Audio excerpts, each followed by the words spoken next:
খবরের এই অংশে থাকছে মধ্যপ্রাচ্য যুদ্ধের ১৪তম দিনের পরিস্থিতি।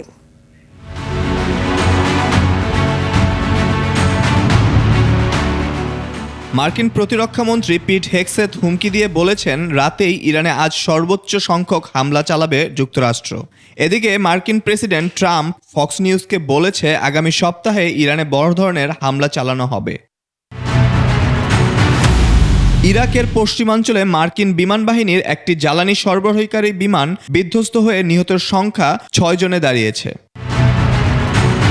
ইরানের বর্তমান সর্বোচ্চ নেতা মোস্তফা খামেনি এবং লারিজানি সম্পর্কে তথ্যের জন্য যুক্তরাষ্ট্র $10 মিলিয়ন পর্যন্ত পুরস্কার ঘোষণা করেছে।